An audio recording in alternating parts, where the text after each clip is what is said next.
Ngasi nungdawan phongkiba Kangleipak Mairagi Pausedagi Maruiba Pau Khara Khangatjaraga Miyamda Khulo Tamjige Mi Leinadraba Kuki ki Yum Ani Mai Chakre Ngarang Numidang Pung 5 Mini Kulum Taba Matamda Imphal East ki Hangang Police Station gi Manung Jana Lamlongai de Leiba Mi Leinadraba Kuki Yum Ani Mai Chakre Hairi Mai Adu Matau Karamna Chalakibano Haibagi Marang Khangba Ngamdri Mai Chapagi Pau Hek Phangbaga Mana Aduwai de Leiba Miyoisingna Manipur Fire Service ta Pau Pibadagi Khulai Tuna Fire Service ki Kanggu Laktuna Mai Kanbagi Thabak Chathaki Matam chana mai kanbagi thabak lakhukibadagi thangnana leiba yumsingda ama ata thokide yum ani mai chakiba asiga mai lainana Hangang Police Station case ama lakhatuna thijin humjinbagi thabak chathaba hokre hairi Dr. Amagi mayumda hand grenade thamjilam lei ngara nungthim pung ama makhairam taba matamda Chingjama Police Station gi manung channa Chingjama liwa lambi ki Catholic English School mayada leiba Dr. Thongam jogi mayumda sakhangdaba naha anina hand grenade ama thamjilam le hairi Pawashin hai Sakhangdaba naha ani aduna yum aduda changlak yumdugi shiri mayada hand grenade ama thamjilamki loinana police pau piba yaroi makhoina taliba selgi demand adu pigedabani haina khanghalamlaga naha ani adu mafam adu thadoklaga khulai thuna chakke hai bom thamjilamlaba adugi pau khudakta Singjamai Police Station da pikhi Singjamai Police ki kanguna bom expert ki kanguga doctor adugi mayumda laktuna bom adu asoi angam jawgana lauthokhi adu bo hand grenade adugi detonator di yarum khide hari Manipur Lenga ke Health Directorate ke Hanagi Disney Director Oiramba Dr. Thoksom Jagi Mayamda hand grenade thamjilamba adubu yamna kana yaningdaba phongdoktuna ngasigi mara paibisingna wakat mifam phangkre Nongmei kapnabagi thoudokta NSCN-IM ki kadar ama Sokle Barat Lengangna santigi wari sanariba Nagaland based tauba lalharub NSCN-IM amadi Jeliarong United Frank ZUF ani ki marakta ngasi Nongmei kapnabagi thoudok thokre Nongmei kapnaba asida NSCN-IM ki kadar ama Nongmeina fanduna Sokle hari Nongmei kapnaba asi NSCN-IM amadi ZUF Janchui kanggu ani ki marakta thokibani ngasi nungthipung amaga min mangaram taba matamda Churchanpur District ki manungzaba Laukta Project ki maning thangbada leiba topa kawai khul amadi Jaikhulong Village ani ki marakta thokibani Nongmei kapnaba adu charakna pung amaram chathaki Pawashin hai Nongmei kapnaba ki thaudo achi UF ki domination area oiriba mafamda NSCN-IM ki kanggu singna changsilakpadagi makai animakta khothokna khibani khothokna ba aduda NSCN-IM ki kadar amat Nongmeina panduna sokhi masigi matungda nakal animakta Nongmei kapnaba lekhi makhata da nakal animakta aso afan amadi michimina yawbagi chapchaba pau phongba ngamdri Imphal Ukrul Imphal Road ngasi CM na hawdokhibaga loinana district 5 gi DTO so hangdokhrei Manipur ki Chief Minister M. Birena Imphal Ukrul Imphal Road amadi Manipur Health Service ngasi hawdokhrei CM Secretariat leiba Cabinet Hall da pangthokpa thorong amada Chief Minister M. Birena Imphal Ukrul Imphal Road amadi Manipur Health Service asi hawdokhibani Manipur Lenga ki Transport Department na sinduna pangthokhiba thorong asida Manipur ki District 5 gi District Transport Office DTO singso hangdokhi CM na hangdokhiba DTO Office sing adudi Jiribang Kaksing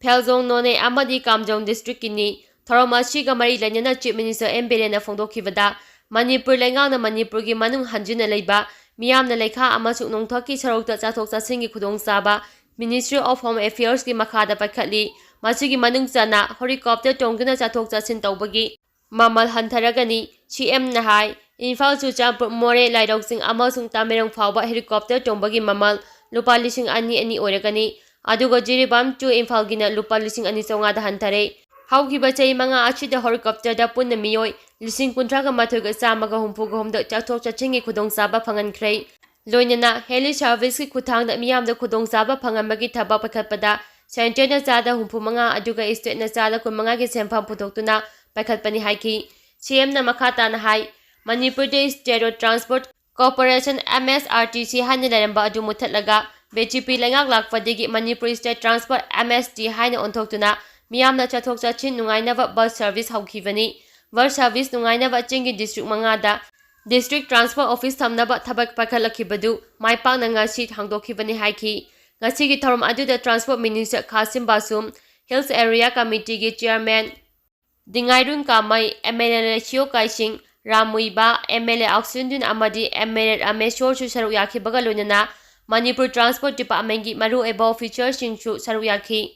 Kwaktha khunau da yomai tharamba AR amadi khunja kharaga loinana yengsingkrei ngarang numidang pung 4 makhairam taba matamda Myanmar border ka hek tanana lairiba Kwaktha khunau da sakhangdaba miyoi kharana ꯃꯩ ꯊꯥꯔꯝꯕꯗꯒꯤ ꯈꯨꯜ ꯑꯗꯨꯒꯤ ꯌꯨꯝ ꯑꯅꯤ ꯇꯨꯝꯅ ꯃꯩ ꯆꯥꯛꯈ꯭ꯔꯦ꯫ ꯃꯩ ꯆꯥꯛꯐꯝ ꯑꯣꯏꯔꯤꯕ ꯀꯧꯇꯥ ꯈꯨꯅꯧꯗ ꯉꯁꯤ ꯀꯧꯇꯥ ꯈꯨꯟꯖꯥꯎꯒꯤ ꯃꯤꯑꯣꯏꯁꯤꯡ ꯆꯪꯁꯤꯟꯗꯨꯅ ꯌꯦꯡꯁꯤꯟꯒꯦ ꯍꯥꯏꯔꯕꯗ ꯃꯐꯝ ꯑꯗꯨꯗ ꯂꯩꯔꯤꯕ ARꯒꯤ ꯀꯥꯡꯕꯨꯅ ꯆꯤꯡꯈꯤ꯫ ꯇꯨꯡꯗ ARꯒꯤ ꯀꯥꯡꯕꯨꯒ ꯈꯨꯟꯖꯥ ꯃꯤꯑꯣꯏ ꯈꯔꯒ ꯀꯧꯇꯥ ꯈꯨꯅꯧꯗ ꯆꯪꯁꯤꯟꯗꯨꯅ ꯌꯦꯡꯁꯤꯟꯕꯗ ꯌꯨꯝ ꯑꯅꯤꯈꯛ ꯇꯨꯝꯅ ꯃꯩ ꯆꯥꯛꯄ ꯊꯦꯡꯅꯈꯤ ꯍꯥꯏꯔꯤ꯫ ꯃꯩ ꯆꯥꯛꯈ꯭ꯔꯕ ꯌꯨꯝ ꯑꯅꯤ ꯑꯗꯨꯗꯤ ꯀ꯭ꯋꯥꯊꯥ ꯈꯨꯅꯧꯒꯤ ꯅꯤꯡꯊꯧ ꯂꯥꯏꯁ꯭ꯔꯝ ꯏꯔꯥꯕꯟꯇ ꯑꯃꯗꯤ W ꯕꯨꯙ ꯀꯧꯕ ꯃꯤꯑꯣꯏ ꯑꯃꯒꯤ ꯌꯨꯝꯅꯤ꯫ ꯑꯇꯩ ꯁ꯭ꯀꯨꯜ ꯑꯃꯗꯤ ꯑꯅꯥ ꯂꯥꯏꯌꯦꯡꯁꯪꯅꯆꯤꯡꯕ ꯃꯩ ꯆꯥꯛꯄ ꯂꯩꯇꯦ ꯍꯥꯏꯔꯤ꯫ ꯄꯥꯎꯆꯦ ꯑꯁꯤꯗ ꯀꯧꯇꯥ ꯈꯨꯟꯖꯥꯎꯒꯤ ꯃꯤꯑꯣꯏꯁꯤꯡꯅ ꯐꯣꯡꯗꯣꯔꯛꯄꯒꯤ ꯃꯇꯨꯡ ꯏꯟꯅꯗꯤ ꯌꯨꯝ ꯃꯩ ꯊꯥꯕꯒꯤ ꯄꯥꯎ ꯑꯗꯨ ꯉꯔꯥꯡ ꯃꯣꯡꯐꯩ ꯀꯨꯀꯤ ꯈꯨꯜꯒꯤ ꯅꯤꯡꯊꯧꯅ ꯈꯨꯟꯖꯥꯁꯤꯡꯅ ꯄꯤꯔꯛꯈꯤꯕꯅꯤ꯫ ꯃꯣꯡꯐꯩ ꯈꯨꯜꯒꯤ ꯅꯤꯡꯊꯧ ꯃꯁꯥꯃꯛꯅ ꯐꯣꯡꯗꯣꯔꯛꯄꯗ ꯃꯩ ꯑꯗꯨ ꯀꯅꯥꯅ ꯊꯥꯕꯅꯣ ꯍꯥꯏꯅ ꯌꯦꯡꯁꯤꯜꯂꯨꯕꯗ ꯃꯁꯛ ꯈꯪꯗꯕ ꯅꯍꯥ ꯑꯍꯨꯝ ꯂꯥꯞꯅ ꯂꯩꯕ ꯎꯈꯤ꯫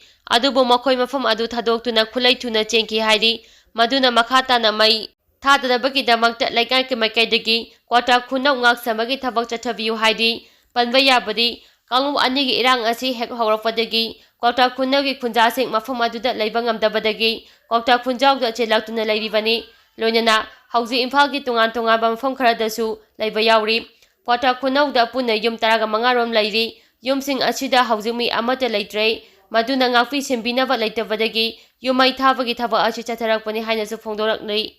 ꯁꯨꯅꯨꯝ ꯁꯥꯁꯟꯒꯤ ꯂꯩꯉꯥꯛ ꯆꯠꯊꯕꯤꯒꯅꯨ, ꯑꯊꯨꯕ ꯃꯇꯝꯗ ꯄꯟꯆꯥꯌꯠꯀꯤ ꯏꯂꯦꯛꯁꯟ ꯄꯥꯡꯊꯣꯛꯎ ꯍꯥꯏꯕ ꯗꯥꯕꯤ ꯇꯧꯗꯨꯅ ꯃꯦꯃꯣꯔꯦꯟꯗꯝ ꯄꯤꯁꯤꯟꯈ꯭ꯔꯦ꯫ ꯇꯝꯄꯥꯛꯀꯤ ꯗꯤꯁꯇ꯭ꯔꯤꯛ 3ꯇ ꯗꯤꯁꯇ꯭ꯔꯤꯛ ꯀꯃꯤꯁꯅꯔꯁꯤꯡꯅ ꯑꯦꯗꯃꯤꯅꯤꯁꯇ꯭ꯔꯦꯇꯤꯚ ꯀꯃꯤꯇꯤ ꯁꯦꯝꯕ, ꯄꯟꯆꯥꯌꯠ ꯔꯥꯖꯀꯤ ꯍꯛ ꯄꯤꯗꯕ ꯌꯥꯅꯤꯡꯗꯦ ꯍꯥꯏꯕ ꯕꯦꯅꯔꯗ ꯏꯝꯐꯥꯜ ꯏꯁ ꯗꯤꯁꯇ꯭ꯔꯤꯛ ꯀꯝꯄ꯭ꯂꯦꯛꯁꯇ ꯌꯥꯝꯂꯕ ꯃꯤꯌꯥꯝ ꯃꯦꯃꯣꯔꯦꯟꯗꯝ ꯄꯤꯁꯤꯟꯕ ꯂꯥꯛꯈ꯭ꯔꯦ꯫ ꯉꯁꯤ ꯄꯣꯔꯣꯝꯄꯥꯠꯇ ꯂꯩꯕ DC ꯀꯝꯄ꯭ꯂꯦꯛꯁꯇ ꯂꯥꯛꯈꯤꯕ ꯃꯤꯌꯥꯝꯅ ꯀꯟꯁꯇꯤꯇ꯭ꯌꯨꯁꯟꯒꯤ ꯃꯇꯨꯡ ꯏꯟꯅ ꯄꯟꯆꯥꯌꯠꯀꯤ ꯏꯂꯦꯛꯁꯟ ꯄꯥꯡꯊꯣꯛꯎ, DCꯅ ꯑꯦꯗꯃꯤꯅꯤꯁꯇ꯭ꯔꯦꯇꯤꯚ ꯀꯃꯤꯇꯤ ꯁꯦꯝꯈꯤꯕ ꯈꯨꯗꯛꯇ ꯍꯟꯗꯣꯛꯀꯗꯕꯅꯤ ꯍꯥꯏꯅ ꯏꯝꯐꯥꯜ ꯏꯁꯀꯤ ꯖꯤꯂꯥ ꯄꯔꯤꯁꯗ ꯑꯃꯗꯤ ꯒ꯭ꯔꯥꯝ ꯄꯟꯆꯥꯌꯠꯀꯤ ꯄ꯭ꯔꯙꯥꯟ, ꯎꯄ-ꯄ꯭ꯔꯙꯥꯟ ꯀꯌꯥꯅ ꯁꯔꯨꯛ ꯌꯥꯗꯨꯅ ꯃꯦꯃꯣꯔꯦꯟꯗꯝ ꯄꯤꯁꯤꯟꯈ꯭ꯔꯦ꯫ ꯈꯨꯟꯗ꯭ꯔꯥꯛꯄꯝ ꯀꯦꯟꯗ꯭ꯔꯒꯤ PREꯁꯤꯡ, ꯄ꯭ꯔꯁꯤꯗꯦꯟꯠ ꯑꯃꯗꯤ ꯃꯥꯀꯤꯡ ꯗꯣꯂꯥꯏꯊꯥꯕꯤꯒꯤ ꯖꯤꯂꯥ ꯄꯔꯤꯁꯗꯁꯨ ꯑꯣꯏꯔꯤꯕ ꯅꯤꯡꯊꯧꯈꯣꯡꯖꯝ ꯁꯅꯥꯇꯣꯝꯕꯅ DC ꯏꯟꯆꯥꯔꯖꯇ ꯃꯦꯃꯣꯔꯦꯟꯗꯝ ꯑꯗꯨ ꯈꯨꯠꯁꯤꯟꯅꯈꯤ꯫ ꯃꯦꯃꯣꯔꯦꯟꯗꯝ ꯄꯤꯁꯤꯟꯕ ꯂꯥꯛꯈꯤꯕ ꯑꯗꯨꯗ ꯇꯣꯞ ꯅꯥꯎꯔꯤꯌꯥ ꯇꯔꯥ ꯒ꯭ꯔꯥꯝ ꯄꯟꯆꯥꯌꯠ, ꯇꯣꯞ ꯗꯨꯔꯁꯥ ꯒ꯭ꯔꯥꯝ ꯄꯟꯆꯥꯌꯠ ꯑꯃꯗꯤ ꯊꯧꯕꯥꯜꯈꯣꯡ ꯒ꯭ꯔꯥꯝ ꯄꯟꯆꯥꯌꯠꯀꯤ ꯃꯦꯝꯕꯔ ꯀꯌꯥꯁꯨ ꯁꯔꯨꯛ ꯌꯥꯈꯤ꯫ ꯁꯅꯥꯇꯣꯝꯕꯅ ꯄꯥꯎꯃꯤꯁꯤꯡꯗ ꯐꯣꯡꯗꯣꯔꯛꯄꯒꯤ ꯃꯇꯨꯡ ꯏꯟꯅꯗꯤ ꯄꯟꯆꯥꯌꯠ ꯔꯥꯖ ꯏꯂꯦꯛꯁꯟ ꯄꯥꯡꯊꯣꯛꯄꯤꯗꯅ ꯂꯩꯔꯤꯉꯩ ꯆꯩꯔꯛꯇ ꯗꯤꯁꯇ꯭ꯔꯤꯛ ꯑꯦꯗꯃꯤꯅꯤꯁꯇ꯭ꯔꯦꯇꯔꯁꯤꯡꯅ ꯑꯦꯗꯃꯤꯅꯤꯁꯇ꯭ꯔꯦꯇꯤꯚ ꯀꯃꯤꯇꯤ ꯁꯦꯝꯗꯨꯅ ꯄꯟꯆꯥꯌꯠꯀꯤ ꯃꯤꯌꯥꯝꯒꯤ ꯃꯤꯍꯨꯠꯀꯤ ꯄꯋꯥꯔꯕꯨ ꯁꯤꯟꯅꯕ ꯍꯥꯏꯕꯁꯤ ꯌꯥꯕ ꯉꯝꯂꯣꯏ ꯍꯥꯏꯈꯤ꯫ ꯏꯝꯐꯥꯜ ꯏꯁꯀꯤ DCꯗ ꯃꯦꯃꯣꯔꯦꯟꯗꯝ ꯄꯤꯁꯤꯟꯕ ꯂꯥꯛꯈꯤꯕ ꯑꯗꯨꯗ ꯁꯔꯨꯛ ꯌꯥꯈꯤꯕ ꯄꯨꯈꯥꯎ ꯒ꯭ꯔꯥꯝ ꯄꯟꯆꯥꯌꯠꯀꯤ ꯎꯄ-ꯄ꯭ꯔꯙꯥꯟ ꯁꯣꯔꯩꯈꯥꯝꯕ ꯕꯤꯁ꯭ꯋꯥꯔꯥꯅꯤꯅ ꯍꯥꯏ, ꯑꯊꯨꯕ ꯃꯇꯝꯗ ꯄꯟꯆꯥꯌꯠꯀꯤ ꯏꯂꯦꯛꯁꯟ ꯄꯥꯡꯊꯣꯛꯎ, ꯁꯨꯡꯅꯝ ꯁꯥꯁꯟꯒꯤ ꯂꯩꯉꯥꯛ ꯆꯠꯊꯕꯤꯒꯅꯨ, ꯗꯦꯃꯣꯀ꯭ꯔꯦꯁꯤꯒꯤ ꯋꯥꯍꯟꯊꯣꯛ ꯂꯩꯍꯜꯂꯨ ꯍꯥꯏꯅꯁꯨ ꯐꯣꯡꯗꯣꯛꯈꯤ꯫ ꯀꯝꯕꯥꯏꯟ ꯐꯣꯔꯁꯅ ꯃꯣꯔꯦꯗ ꯑꯣꯄꯔꯦꯁꯟ ꯆꯠꯊꯕꯗ WIY ꯇꯦꯕ꯭ꯂꯦꯠ KG 2.050 ꯐꯒꯠꯄ ꯉꯝꯈ꯭ꯔꯦ꯫ ꯍꯧꯈꯤꯕ ꯃꯥꯔꯆ 7ꯒꯤ ꯅꯨꯡꯊꯤꯜ ꯄꯨꯡ 3ꯗꯒꯤ ꯍꯧꯅ ꯕꯣꯔꯗꯔ ꯇꯥꯎꯟ ꯃꯣꯔꯦꯗ ꯂꯩꯔꯤꯕ ꯀꯝꯕꯥꯏꯟ ꯇꯤꯝꯒꯤ ꯀꯥꯡꯕꯨ ꯍꯥꯏꯕꯗꯤ 5ꯁꯨꯕ AR, ASP ꯑꯣꯄꯔꯦꯁꯟ ꯃꯣꯔꯦ, ꯃꯣꯔꯦ ꯄꯨꯂꯤꯁ, BSF ꯑꯃꯗꯤ RAFꯀꯤ ꯑꯄꯨꯟꯕ ꯇꯤꯝꯅ ꯃꯣꯔꯦ ꯄꯨꯂꯤꯁ ꯁ꯭ꯇꯦꯁꯟꯒꯤ ꯃꯅꯨꯡ ꯆꯟꯅ ꯂꯩꯕ ꯉꯝꯈꯥꯏ ꯕꯦꯡꯛꯇ ꯂꯩꯕ ꯌꯨꯝꯁꯤꯡ ꯑꯃꯗꯤ ꯃꯅꯥꯛ ꯅꯛꯄ ꯃꯐꯝꯁꯤꯡꯗ ꯊꯤꯕ ꯍꯨꯝꯕꯒꯤ ꯊꯕꯛ ꯆꯠꯊꯈꯤ꯫ ꯑꯗꯨꯕꯨ ꯈꯨꯠꯂꯥꯏꯅꯆꯤꯡꯕꯗꯤ ꯐꯒꯠꯄ ꯂꯩꯈꯤꯗꯦ ꯍꯥꯏꯔꯤ꯫ ꯃꯁꯤꯒꯤ ꯃꯇꯨꯡꯗ ꯅꯨꯃꯤꯠ ꯑꯁꯤꯒꯤ ꯅꯨꯡꯗꯥꯡꯋꯥꯏꯔꯝ ꯄꯨꯡ 5:30 ꯇꯥꯕ ꯃꯇꯝꯗ ꯍꯥꯏꯔꯤꯕ ꯀꯝꯕꯥꯏꯟ ꯇꯤꯝ ꯀꯥꯡꯕꯨ ꯑꯁꯤꯅ ꯅ꯭ꯌꯨ ꯃꯣꯔꯦ ꯒꯦꯠ, ꯁꯦꯟꯠ ꯖꯣꯟꯁ ꯁ꯭ꯀꯨꯜ ꯑꯃꯗꯤ IV ꯍꯦꯂꯤꯄꯦꯗꯀꯤ ꯃꯐꯝꯁꯤꯡꯗ ꯄꯨꯡ 2ꯔꯣꯝ ꯆꯪꯅ ꯊꯤꯕ ꯍꯨꯝꯕꯒꯤ ꯊꯕꯛ ꯆꯠꯊꯈꯤ꯫ ꯃꯗꯨꯗ ꯆꯤꯡꯅꯅꯤꯡꯉꯥꯏ ꯑꯣꯏꯕ ꯑꯃꯨꯕ ꯃꯆꯨꯒꯤ ꯄꯣꯂꯤꯊꯤꯟ ꯈꯥꯎ ꯑꯃ ꯅꯥꯄꯤ ꯃꯔꯛꯇ ꯂꯣꯠꯁꯤꯟꯗꯨꯅ ꯂꯩꯔꯝꯕ ꯊꯦꯡꯅꯈꯤ꯫ ꯃꯈꯥ ꯇꯥꯅ ꯑꯦꯛꯁꯄ꯭ꯂꯣꯁꯤꯚ ꯗꯣꯒ ꯁꯤꯖꯤꯟꯅꯗꯨꯅ ꯃꯐꯝ ꯑꯗꯨꯗ ꯂꯩꯔꯝꯕ ꯀꯥꯔꯇꯨꯟ ꯈꯔꯁꯨ ꯊꯤꯖꯤꯟꯈꯤ꯫ ꯃꯗꯨꯗ ꯀꯥꯔꯇꯨꯟ ꯑꯗꯨꯗ WIY ꯇꯦꯕ꯭ꯂꯦꯠꯅꯆꯤꯡꯕ 2.050 kg ꯃꯨꯛ ꯑꯣꯏꯒꯗꯕ ꯇꯣꯉꯥꯟ ꯇꯣꯉꯥꯟꯕ ꯄꯦꯀꯦꯠ ꯈꯔꯗ ꯍꯥꯞꯇꯨꯅ ꯂꯩꯔꯝꯕ ꯊꯦꯡꯅꯈꯤ꯫ IY ꯇꯦꯕ꯭ꯂꯦꯠꯁꯤꯡ ꯑꯗꯨ ꯃꯔꯤ ꯂꯩꯅꯕ ꯃꯣꯔꯦ ꯄꯨꯂꯤꯁ ꯁ꯭ꯇꯦꯁꯟꯁꯤꯡꯗ ꯈꯨꯠꯁꯤꯟꯅꯈ꯭ꯔꯦ꯫ ꯂꯣꯏꯅꯅ ꯃꯣꯔꯦ ꯄꯨꯂꯤꯁ ꯁ꯭ꯇꯦꯁꯟꯗ